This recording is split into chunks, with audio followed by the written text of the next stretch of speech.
Hello student, कैसे हैं आप। मैं आशा करती हूँ आप बहुत अच्छे होंगे। मैं साधना यादव आप सभी का स्वागत करती हूँ आपके अपने channel NS by education helper पर, जहाँ मैं आपको प्रोवाइड करा रही हूँ फ्री एजुकेशन। आप इसका लाभ उठाएं, अपने भविष्य को उज्जवल बनाएं। तो हम पढ़ रहे हैं NCERT 9th क्लास, जिसमें हमने 6 चैप्टर कंप्लीट कर लिए हैं और आज जो हमारा चैप्टर नंबर 7 है और उसका नाम है डाइवर्सिटी इन लिविंग ऑर्गेनिज्म, जिसमें हमने पढ़ लिया है क्लासिफिकेशन क्या है, उसके फाइलम्स के नेम से हमने इंट्रोडक्शन कर लिया है कि कौन सी फाइलम का क्या नेम है। ठीक है, और साइंटिफिक नेम कैसे रखते हैं ये भी हमने पढ़ लिया है। टेक्सोनॉमी क्या है ये भी हम जान चुके हैं। तो मैं आज आपको ऑर्गेनिज्म का जो क्लासिफिकेशन है कि उनको किस टाइप से सेल्स अकॉर्डिंग टू सेल्स कैसे उसका क्लासिफिकेशन किया है, कैसे हमने उसको विभाजित किया है। तो जो ऑर्गेनिज्म है जिन्हें हम जीव बोलते हैं, ठीक है, जीवों को क्योंकि हमने ऑर्गेनिज्म लिख रखा है।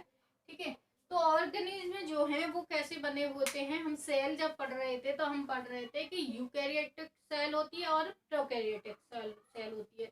तो जो हमारी 5 फाइलम हमने क्या किया, 5 फाइलम जो पढ़ी थी जिनका नाम है हमने एनिमलिया, ठीक है, और प्लांटी फंगी, मोनेरा और प्रोटिस्टा।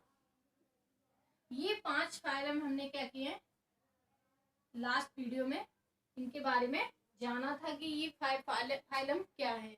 अब हम ये जानेंगे कि ये जो 5 फाइलम है इसमें एनिमल आते हैं, इसमें प्लांट आते हैं, इसमें फंगस आती है और इसमें मोनेरा में बैक्टीरिया आते हैं, प्रोटिस्टा में अमीबा है, यूग्लिना है, पैरामीशियम, इस टाइप के जीव आते हैं। तो अब हम ये देखेंगे कि इनमें से कौन से किस सेल के अंतर्गत आते हैं, प्रोकैरियोटिक हैं कि यूकैरियोटिक हैं या फिर यूनिसेलुलर है या मल्टी सेलुलर है। इनको हम क्या करेंगे, इनका इसके आधार पर सेल के स्ट्रक्चर के आधार पर उसकी काउंटिंग के आधार पर हम इसका वर्गीकरण करेंगे कि ये किस सेल से बने होते हैं। जो फंगी है वो मल्टी सेलुलर है या सिंगुलर या फिर मल्टी सेलुलर है या यूनिसेलुलर है। ठीक है, और अगर हम बात करें प्रोटिस्टा की तो वो कैसा है, तो ये सब हम जानेंगे। तो हम देखते हैं ऑर्गेनिज्म। ठीक है, इसको हमने 2 भागों में डिवाइड किया है कि जो ऑर्गेनिज्म है, जीव है, वो 2 प्रकार की सेल से मिलके बने हैं। एक तो क्या है, 2 प्रकार के जीव होते हैं, कुछ जीव तो प्रोकैरियोटिक होते हैं, कुछ यूकैरियोटिक होते हैं।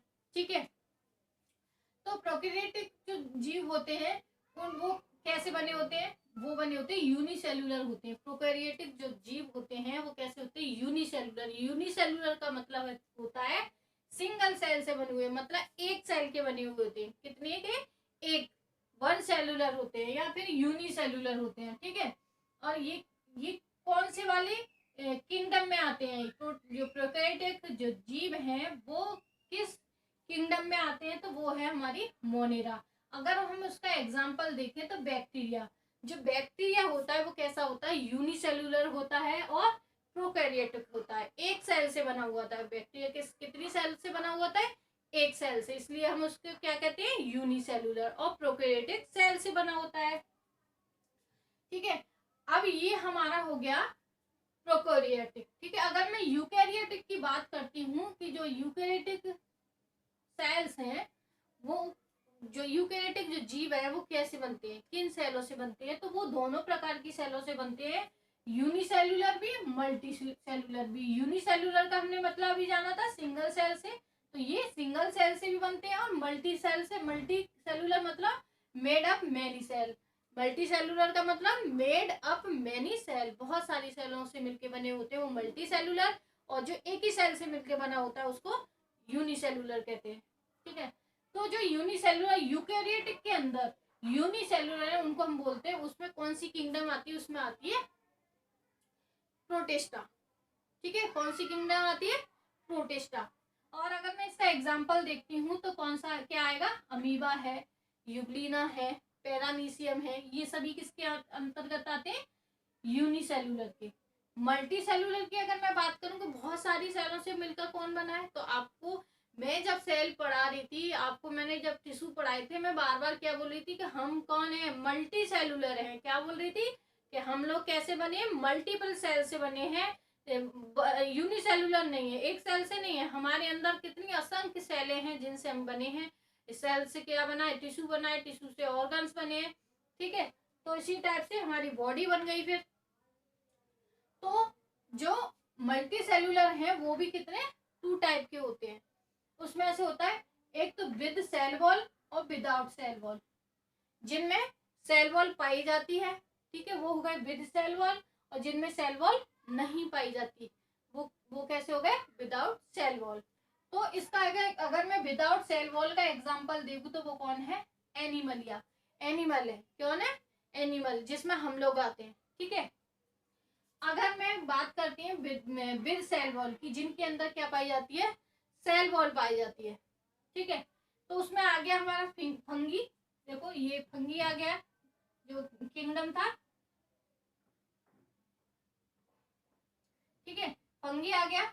उसके बाद सेकंड जो है प्लांटी आ गया, ठीक है।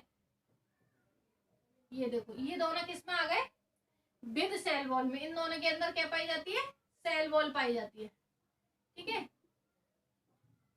विद सेल वॉल में कौन कौन आ गया, प्लांटी और फंगी। ये देखो प्लांटी और फंगी। और अगर मैं बात करती हूँ विदाउट सेल वॉल की, तो उसमें कौन सी फाइलम आ रही है, एनिमलिया, ठीक है। मोनेरा यूनिसेलुलर है, और प्रोटिस्टा कैसा है, प्रोटिस्टा भी यूनिसेलुलर है, लेकिन ये कैसा है, यूकैरियोटिक है, और मोनेरा प्रोकैरियोटिक है, ठीक है। ये डिफरेंस है इन दोनों में।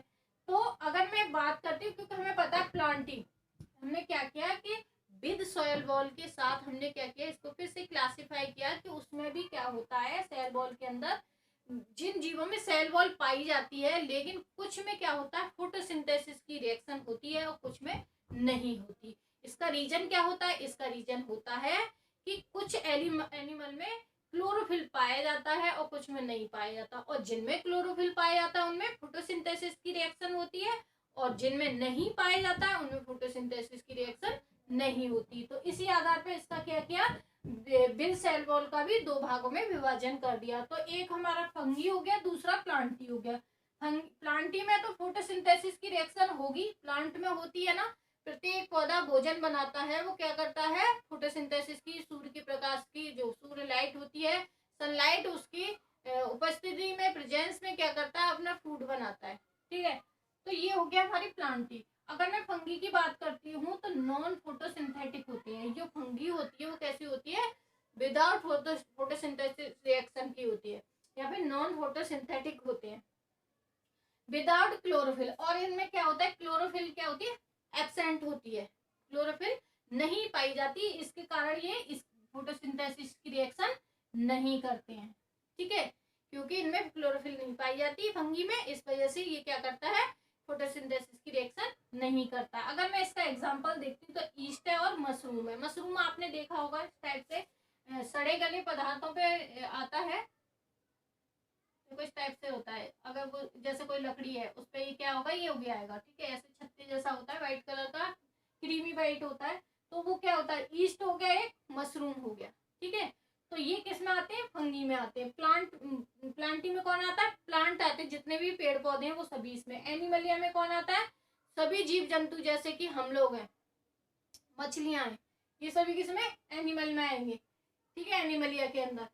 तो ये थी हमारी क्या, फाइलम के आधार पर जो वर्गीकरण किया गया है कि कौन सी फाइलम यूनिसेल्युलर है, यूकैरियोटिक है या प्रोकैरियोटिक है। अगर प्रोकैरियोटिक है तो यूनिसेल्युलर है, या मल्टी सेलुलर है तो प्रोकैरियोटिक कैसी है, यूनिसेल्युलर है। उसमें कौन आता है, मोनेरा आता है, ठीक है, मोनेरा के किंगडम के एनिमल आएंगे या ऑर्गेनिज्म आएंगे, ठीक है। अगर मैं बात करती हूँ यूकैरियोटिक की, तो उसमें कौन है, एक तो यूनिसेलुलर एनिमल ऑर्गेनिज्म है, और मल्टी सेलुलर ऑर्गेनिज्म है।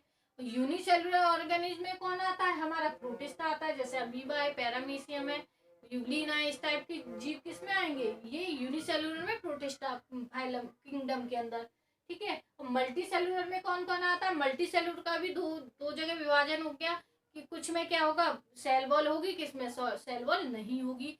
जिनमें सेल वॉल नहीं होगी उनको हम एनिमलिया बोलेंगे, और जिनमें सेल वॉल होगी उनको हम क्या बोलेंगे, उनको प्लांटी बोलेंगे। लेकिन ये भी हमारे विद सेल वॉल भी दो भागों में विभाजित है, जिसमें एक फंगी है, दूसरा प्लांटी है। तो जो फंगी है उसमें क्या है, क्लोरोफिल नहीं होती, जिसके कारण फोटोसिंथेसिस की रिएक्शन नहीं करते। लेकिन प्लांट जो होते हैं उनके अंदर क्या होता है, क्लोरोफिल प्रेजेंट रहता है, इसलिए ये फोटोसिंथेसिस की रिएक्शन करते हैं। तो ये था हमारा ऑर्गेनिज्म का एक छोटा सा इंट्रोडक्शन, जिससे हमें ये समझने में मदद मिलेगी जब हम इसकी फाइलम्स पढ़ेंगे। इन सभी किंगडम की अब हम फाइलम पढ़ेंगे, एनिमलिया की, प्लांटी की, फंगी की, मोनेरा की और प्रोटेस्टा की। तो इससे हमें ये हेल्प मिलेगी कि अगर मैं मोनेरा की बात कर रही हूँ तो 2 पॉइंट यहाँ से ही मैं क्लियर कर लूंगी। अब जब मैं इसकी करेक्टरिस्टिक लिखूंगी तो मैं इसमें जैसे ही मैं क्या लिखूंगी, इसका मोनेरा मतलब बैक्टीरिया की बात करने लग जाऊंगी, तो सबसे पहले ही मैं एक पॉइंट लिख दूंगी, ये क्या है, प्रोकैरियोटिक है। कैसे है ये, प्रोकैरियोटिक, ठीक है। और यूनिसेलुलर है। ये पॉइंट मैंने क्या, 2 पॉइंट मेरे इसमें कॉमन हो गए, क्योंकि मुझे पता है ये चीज मैंने यहाँ से पढ़ ली है। ऐसे मैं अगर एनिमलिया में जाऊंगी तो मैं ये पॉइंट क्लियर हो गया कि ये मल्टी सेलुलर है, यूकैरियोटिक है और विदाउट सेल वॉल है। ठीक है, 3 पॉइंट इसमें मेरे क्लियर हो गए हैं। अगर मैं इसकी बात करती हूँ प्लांटी की, तो मैं इसमें भी मेरे क्या हो रहा है, मल्टी सेलुलर है, लेकिन इसमें क्या है, सेल वॉल भी प्रेजेंट है। मल्टी सेलुलर है, यूकैरियोटिक है, सेल वॉल प्रेजेंट है और फोटोसिंथेसिस की रिएक्शन होती है। देखो मैंने इसके 4 कैरेक्टरिस्टिक आपके सामने अभी बिना कुछ किए बता दिए। ठीक है, ऐसे ही आप इसको क्या करेंगे, इसको अगर समझ लेंगे तो आपको बहुत ज्यादा इसको लर्न करने की जरूरत नहीं पड़ेगी। इसी के अकॉर्डिंग आप इसके पॉइंट बनाकर लिख सकते हैं। वैसे मैं डिटेल में नेक्स्ट वीडियो में इनको सबको कराऊंगी आपको। ठीक है, अगर मैं फंगी की बात करूंगी तो मैं सबसे पहले लिख दूंगी, क्या लिख दूंगी कि इसमें विदाउट सेल वॉल होते हैं, मल्टी सेलुलर होते हैं, यूकैरियोटिक होते हैं। 3 पॉइंट ये हो गए। 4th पॉइंट मेरा हो गया, इसमें नॉन फोटोसिंथेसिस सिंथेटिक होते हैं। कैसे होते हैं, नॉन फोटोसिंथेटिक होते हैं और विदाउट क्लोरोफिल होते हैं। देखो 5 पॉइंट हो गए और एग्जांपल इसके।